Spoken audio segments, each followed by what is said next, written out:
Olá, meus queridos, eu cumprimento a todos com a paz do Senhor e Salvador Jesus Cristo. Estamos aqui para darmos continuidade com os nossos subsídios da nossa EBD, Escola Bíblica Dominical. A você, meu amigo aqui de Presidente Vitácio, ou região, se desejar participar presencialmente conosco, nós temos em nossa sede da Igreja Evangélica Assembleia de Deus, Ministério do Belém, na Rua Cuiabá 146, todos os domingos às 8h30 da manhã. E também nós temos na congregação no bairro da Vila Esperança, onde nós estamos ali. Você é o nosso convidado especial a estar todos os domingos às 8h30 da manhã. Essas videoaulas, elas são virtuais e o virtual não substitui a aula presencialmente. É muito importante você estar presente para aprender e crescer no reino do Senhor Jesus Cristo. Meus queridos, nós estivemos a lição passada, que foi a lição de número 10, que falou sobre desenvolvendo uma consciência de santidade, que foi no dia 9 de junho de 2024, e eu parabenizo a todos os pastores, que foi considerado, como o dia do pastor. O verdadeiro pastor que alimenta, sustenta a igreja. Não estou falando dos mercenários, eu estou falando do verdadeiro pastor que tem cuidado da igreja, que se sacrifica pela ovelha, que ora, intercede, ensina, doutrina a igreja do Senhor. Muito bem. Desenvolver é um ato de crescimento, uma consciência de santidade. Lamentações 3:21, ele diz: eu quero me recordar, trazer à memória aquilo que me dá esperança. O que é a consciência do homem? No dicionário de língua portuguesa, consciência é o sentido ou a percepção que os seres humanos possuem do que é moralmente aos atos e os motivos de cada indivíduo, de escolher o que é certo ou errado. Ou seja, a minha consciência, como que está a minha consciência? Como que está a tua consciência? A nossa consciência deve ser de santidade ao Senhor e levar uma vida de santificação. Mas o que é santificação? Santificação, foi bem falado, significa separação, que é a palavra kadosh, que separação quer dizer colocar à parte, dedicar-se, consagrar-se a Deus. Então a nossa vida, como diz o louvor da harpa 432, minha vida seja assim consagrada a ti, Senhor. Não significa na igreja, mas eu dedicar inteiramente ao Senhor. Muito bem, separação quer dizer cortar também, essa palavra hebraica quer dizer cortar também. Quando eu quero levar uma vida de santidade, algumas coisas precisam ser cortadas da minha vida, removida da minha vida, removida da sua vida. E separação é exatamente isso. Mantermos uma vida de santificação é o quê? Quais são os meios que temos que usar? A oração, a palavra do Senhor, o temor a Deus, que é o princípio de sabedoria. E aí eu vou ter uma vida de dedicação ao Senhor. Separação não é apenas separar das pessoas, mas separar do pecado. Porque a palavra separação quer dizer cortar, separar uma parte. Só que outra eu coloco para um propósito. Então, separar do mundo, do pecado, para Deus. É isso que é separação. Deus, ele exige santidade, porque Deus é santo, que é um modelo, um padrão. É singular, mas ele diz, sede santos, nós somos santos. Então, essa palavra santo só pode ser atribuído a Deus. Eu sei que nós estamos em um mês aí festivo de festa junina, Existe aí pelo menos uns 4 santos aí que são venerados. Santo Antônio, São João, São Pedro e São Paulo. Santo Antônio, que essa palavra não pode existir a não ser na cabeça das pessoas. Por quê? Santo é Deus. Esse nome foi dado em 1232 pelos seus bons feitos, pelos seus milagres, por algo de dedicação dele. Então, fizeram isso, ou seja, eles consideraram ele como santo.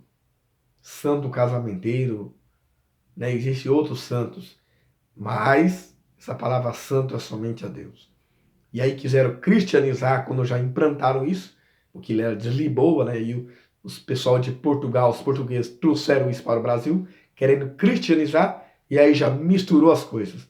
E aí já veio festa pagã, aí já veio sacrilégio, aí já juntou toda a mistura total. Aí a comida, amendoim, quentão, pipoca e outras coisas que não tem nada a ver com aquilo que é exigido da palavra de Deus. Vocês são apenas para honrar essas pessoas, venerar essas pessoas.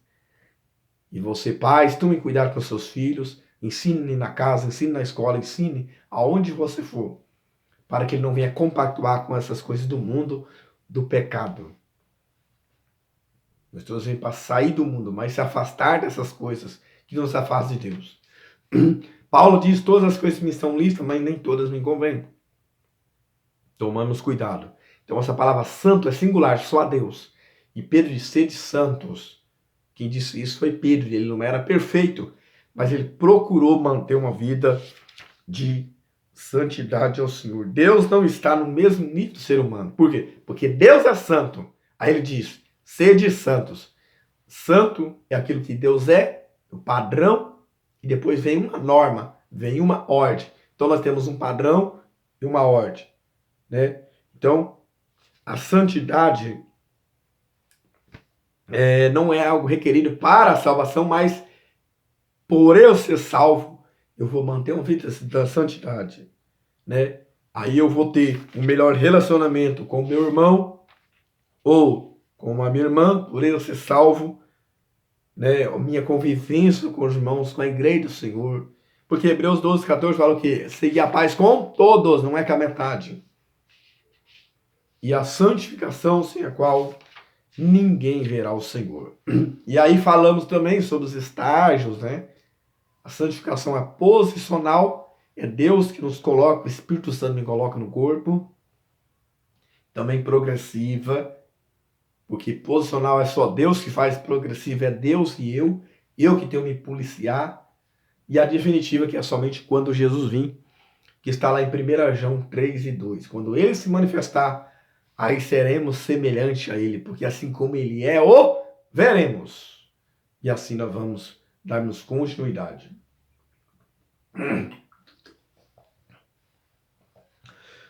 Bom, falamos sobre santidade. Nós estamos com a lição de número 11, que vai nos falar sobre um assunto muito importante, de muita relevância. Pastor, mas é o inferno. Mas é de importância e relevância. Falar sobre o inferno, queridos, é tão importante porque Jesus, no seu sermão, o que ele mais pregou foi do inferno do que do céu. Para mostrar para mim e para mostrar para você que ele existe e que é real. Fique comigo até o final desse vídeo. Quero trazer algo bem simplificado, mas profundo na palavra, para que você entenda a realidade bíblica do inferno. Primeiro ponto é que ele é real. Hoje nós temos, queridos, uma linguagem, né, que nós ouvimos muito falar. A pessoa morreu, foi para o céu. Queridos, precisamos tomar esse certo cuidado com esse tipo de linguagem que nós usamos. Ah, morreu fulano. Aí você vai puxar a capivara da pessoa. Você vai puxar a ficha da pessoa. Tratava mal a família, a esposa, os filhos. Estava em adultério. Não pagava ninguém. Vivia uma vida promíscua. Morreu, foi pro céu. Estranho. Que céu é esse? Não podemos, queridos, mandar ninguém para o céu e nem mesmo para o inferno, né? Então, cuidado com essa série de esperar. Vai para o inferno? Não podemos. Queridos, eu preciso entender que está na Bíblia, então nós temos que falar. Porque assim, se eu não cumprir a Bíblia, ela vai se cumprir em mim. Ela vai ter que se cumprir. Se eu não aceitar que o inferno existe, um dia eu vou ter que aceitar. Que não seja sabendo lá. Eu sempre digo, o problema não é aonde, quando fechar o olho, mas é aonde você vai abrir o olho do outro lado.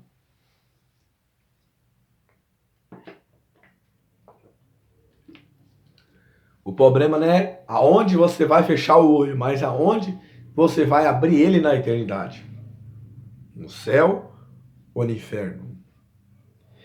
Queridos, um certo pastor amigo meu,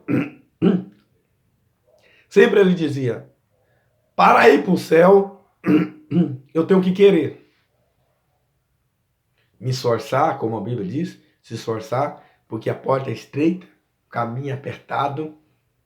Só que, para ir para o inferno, mesmo sem querer, eu vou. Se eu não obedecer a palavra do Senhor. Existe outra interpretação equivocada que nós vamos. Só estou falando só para os irmãos entender que algumas coisas nós falamos não existem. As pessoas dizem, quando olha para a natureza, o calor, aí eles falam, o inferno é aqui mesmo. Não, não, não, não, não. Não, não, não, não, não. Não é aqui. Aí olha para as circunstâncias, as corrupções. Não, também não é. Precisamos tomar o extremo. Eu não posso falar apenas do céu. Também não posso apenas ficar falando do inferno. Temos que tomar cuidado dos extremos. Porque tem pessoas que falam mais do inferno do que o céu. Não, tem que falar do céu também. Não. Inclusive nós tivemos uma lição sobre o céu. Temos que tomar cuidado. Né? Algumas pessoas, quando tem essa oportunidade, você vai para o inferno, você vai para o inferno. Não, queridos, para com isso. Amém? Para com isso. Sabemos que ele existe, que ele é real. Mas não podemos mandar ninguém para lá. Né? Precisamos falar do céu, mas do inferno também. Né? Inclusive, lá no Pentecoste, lá em Atos 2, falou sobre o inferno. Só que nós vamos explicar aqui nessa lição algumas palavras hebraica, grega e latina, para vocês entenderem.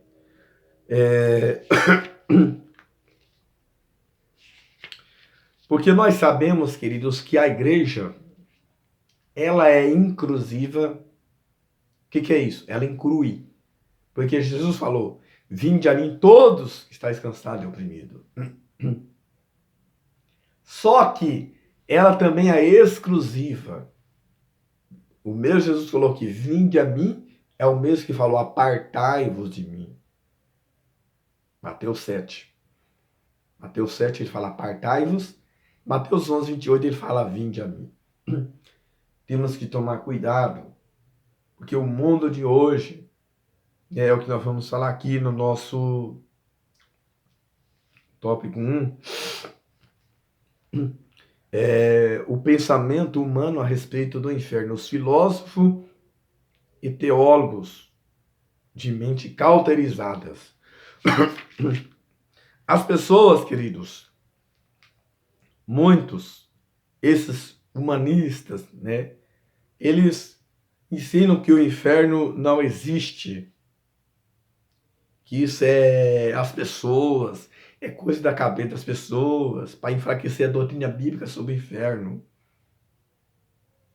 É os pensamentos éticos modernos, né? Outro chega a dizer que as pessoas irão para o inferno mais por tempo provisório, que é o purgatório, mas é doutrinas errôneas, não existe purgatório.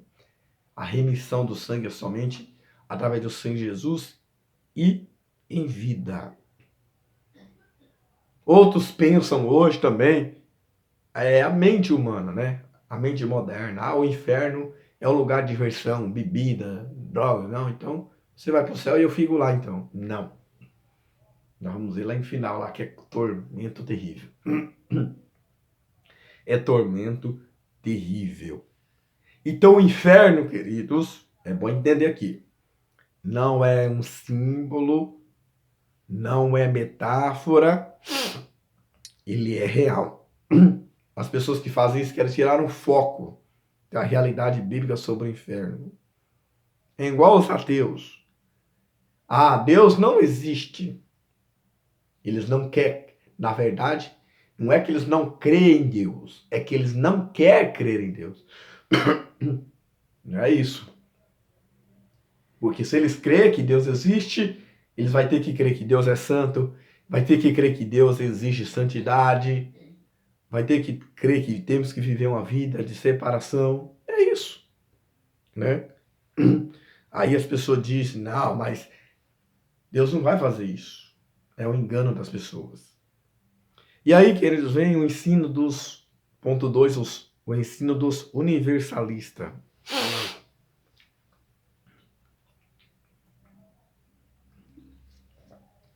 O que ensina os universalistas, a ideia já é universal, quer dizer todos. O que ensina os universalistas? Que Deus é amor, que Deus é bonzinho, que Deus não é cruel, deixar uma pessoa sofrendo ali naquele lugar, porque Deus é amor. Isso é engano dos universalistas. Porque Deus é amor, sim, mas Ele é um fogo consumidor. Deus, Ele é justo, né? Ele não compactua com pessoas em pecado. Ele não. Deus não é injusto, queridos. Né? Os universalistas ensinam que Deus vai salvar a todo mundo. No final de tudo, todo mundo vai ser salvo, todo mundo vai ser perdoado, até o diabo. Porque se Deus vai salvar a todos, então isso é um ensino errado. Né? Nós vimos, queridos, que a Bíblia diz que Manassés foi um dos piores reis que existiu. Trouxe o paganismo, abominação, idolatria, sacrifícios a Moloque. Só que no final, no meio do espinheiro lá, ele se arrependeu e Deus deu vitória para ele. Foi sepultado com descanso. Olha só. Já pensou a pessoa fazer coisa errada? Tanta coisa errada, tanta coisa ruim, e no final da vida ele se arrepende e ele vai descansar no Senhor. Só que Deus não é injusto. A Bíblia fala em 2 Crônicas 26:3 sobre Urias. Serviu a Deus 52 anos. Olha! É muito tempo. 52 anos. Só que Deus não é injusto. No final ali, ele fez coisa errada, não se arrependeu, ficou leproso. Finalizou a sua vida sem Deus. Porque achou que o tempo de casa, o tempo de ministério ia salvar a sua vida. E com isso, eu e você temos que tomar cuidado, queridos. O nosso tempo de casa não me salva. O meu tempo de crente não me salva. Quem me salva é Jesus quando eu obedeço a palavra. Deus não salvou Urias pelo tempo de casa, pelos seus atos bonzinhos. Não. Enquanto Manassés fez coisa pior do que Urias, né? E Deus perdoou. Porque ele se humilhou, ele se arrependeu, ele se quebrantou. Urias quis fazer aquilo que não era para ele fazer. Entrar ali no templo. Não mostrou arrependimento. Manassés já se arrependeu. Então Deus não é injusto. Manassés foi menos tempo do que Urias. As pessoas dizem, não, mas eu sou dizimista fiel. Não, mas eu já ajudei tantos pobres. Não, mas eu já fiz tantos benfeitorias. Eu já fiz tanta coisa. Eu tenho 50 anos na igreja. Isso não serve de nada, queridos. Se nós não se voltar para Deus, reconhecer que somos pecadores miseráveis. Precisamos tomar esse certo cuidado. Né? A pessoa vai, busca Deus uma vida inteira, no último dia da vida, que olha só, no último dia da vida dele, se ele não se arrepender, ele vai para o inferno. Que nós vamos explicar daqui a pouco sobre o inferno, Hades, Tártaro. Você vai entender o que é isso. O inferno já é o estado que ele vai, o estado final.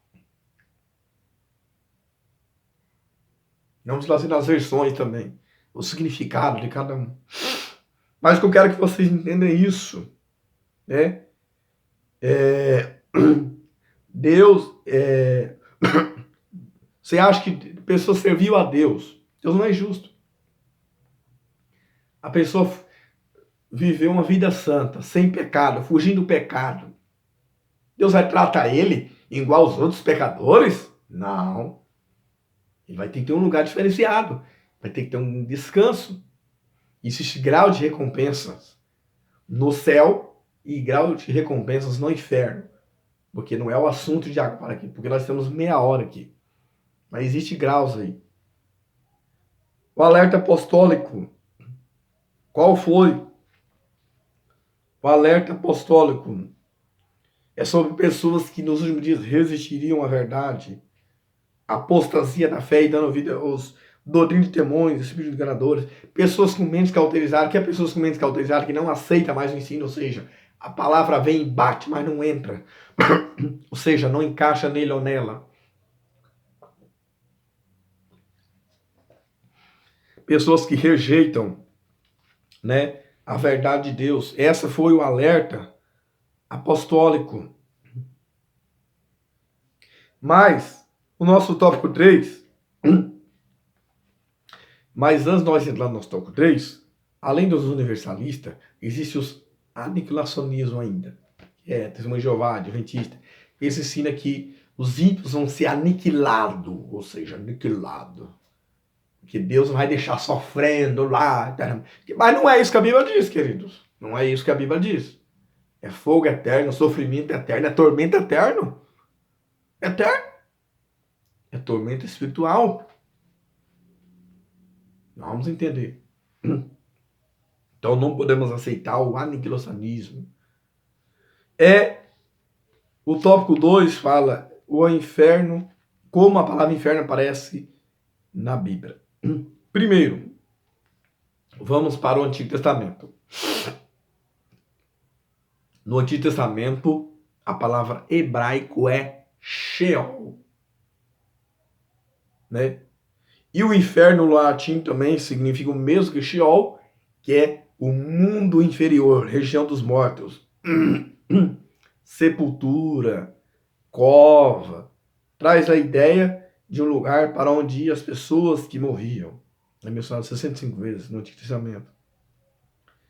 Os fiéis seriam resgatados desse lugar, é porque a Bíblia diz, mas os ímpios não seriam resgatados. Está uma profecia na Bíblia em Atos, e no Salmo também 16, que não permitiria que Cristo ficaria ali naquele lugar de tormento, porque ele não tinha pecado. Então, no Antigo Testamento, esse lugar se concentrava a todas as pessoas que iam para lá, para as regiões abaixo, regiões inferiores. Então, existe um texto claro no Antigo Testamento a respeito da divisão entre Sheol e o lugar de castigo e outro de bênçãos. Então, existe um lugar de castigo e outro também de bênçãos. Contudo, de modo geral, Sheol também é descrito como um lugar de castigo. Era um lugar também de castigo, era um lugar de punição. Então, a palavra Sheol em hebraico, né? E aí nós temos a palavra inferno em latim, que significa região inferior. Só que aí no grego nós temos três palavras. Quatro igual a inferno. O inferno é o que, queridos? No Antigo Testamento todos iam para baixo, é o que diz em Provérbios 15, 24. Mas com a morte de Jesus, houve uma mudança no mundo espiritual. Os ímpios vão para baixo e os justos vão para cima, que é apenas em espírito e em alma. Para onde ir agora? Eles vão para o paraíso. Esses santos, no Antigo Testamento, eles iam para o seio de Abraão. Então houve-se uma mudança, é bom entender isso, após a morte de Jesus. E enquanto Jesus morreu e ressuscitou, 1 Pedro, né? Lá em Pedro vai dizer, 1 Pedro 3,19, Jesus foi e pregou os espíritos em prisão, no período antediluviano. Não foi uma mensagem de salvação, arrependimento, não. Mas foi para mostrar que ele morreu, ressuscitou. E ia ressuscitar. Que ele cumpriu tudo aquilo ali. Não foi mensagem de salvação. Ele pregou aos espíritos e não estava com o corpo. E aquele santo do Antigo Testamento, que estava no seio de Abraão e levou cativo, ele levou para o paraíso. Houve-se uma mudança no mundo espiritual com a morte de Jesus. Mas, três palavras gregas, né, que nós vemos aqui, que a primeira é Hades. Hades traduz o que? É o lugar de castigo, né, aonde vai todos os que morrem sem Deus. Né? A palavra Hades é isso, onde vai todos que morrem sem Deus. Nós vamos ver isso lá em Lucas 16. E a palavra Tártaro, né, que é traduzido como abismo, essa palavra Tarto, é um lugar onde os anjos caídos estão presos. 2 Pedro 2 e 4, que alguns entendem de Apocalipse 9, né, 1 e 2, que vão ser soltos no período da grande tribulação, na quinta trombeta. Mas nós temos a palavra Hades, nós temos a palavra Tártaro, que é o abismo, e aí nós temos a terceira palavrinha, que é Guiena, que aparece 12 vezes. Guiena, essa palavra significa Vale de Hinom, né? Ou Vale de Hinom, que tanto Manassés como Agag sacrificavam as crianças ali a Moloque, sacrificavam os filhos a Moloque, ou seja, abominação, que é chamado de um lixão ali em Israel, em Jerusalém, onde queimava as coisas, queimava o lixo, o entulho, fazia sacrifício, fazia suas oferendas. Então, esse lugar era um lixo, né? Mas isso Jesus usou como um símbolo do castigo eterno, fogo eterno e juízo final, que faz jus ao termo inferno. Então deu para os irmãos ter uma visão, porque se fala um nome, porque se fala outro nome. É o mesmo lugar, propriamente dito. É porque a palavra Sheol é no Antigo Testamento no hebraico. E do grego é Hades. E a palavra Tártaro, né, que é o abismo. E aí nós temos a palavra Guiena, né, que é um lugar de tormento. Então eu preciso entender isso. E o inferno é um lugar de tormento, é sofrimento. Nem o próprio diabo ele quis ir para lá em Lucas 8:31. Ele não queria ir para o abismo. Lucas 8:31. Mas nós vamos para o nosso tópico 3, que nós vamos precisar entender o quê? conceito bíblico sobre o inferno.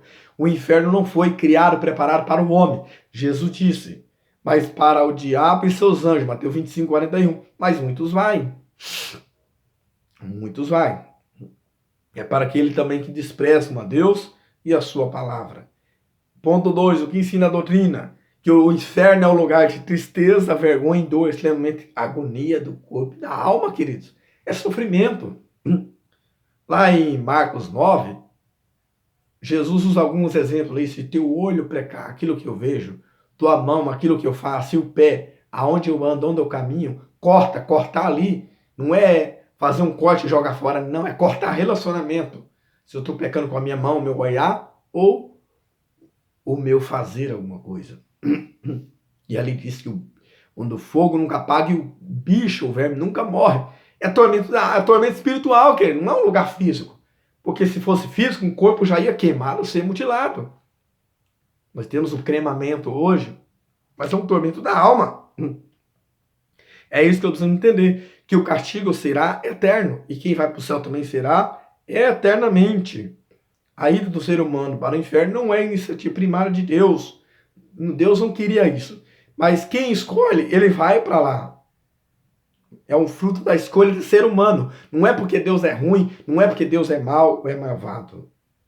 Portanto, a escolha de ir para o céu ou para o inferno, se passar a eternidade com Cristo ou sem Ele, é pessoal. Quando eu faço escatologia, nós trabalhamos nessa área, nós falamos, Deus não muda quem não quer mudar. Deus muda sim. Muda quem quer mudança. Lá em Lucas 16, nós vemos a parábola aqui. Nós vemos ali pessoas que morreram vai para o abismo, para o Hades. E há uma separação ali entre o Hades e o seio de Abraão, que ainda é no Antigo Testamento. Lucas 16 não é uma parábola, é algo literal, uma história mesmo. Veja que ali já é uma diferença. E nós aprendemos ali algumas lições ali. Primeiro, depois da morte, todos estão em estado de consciência, porque ele lembrou que tinha 5 irmãos, gente. Ele estava lá no sofrimento, no tormento, no Hades. Lembrou que tinha 5 irmãos. Então quem vai para lá tem que estar consciente de estar lá, porque senão não faz sentido estar no lugar sem estar consciência. Segunda lição que temos que aprender, ele é real, ele existe. É um lugar visto como um lugar de tormento.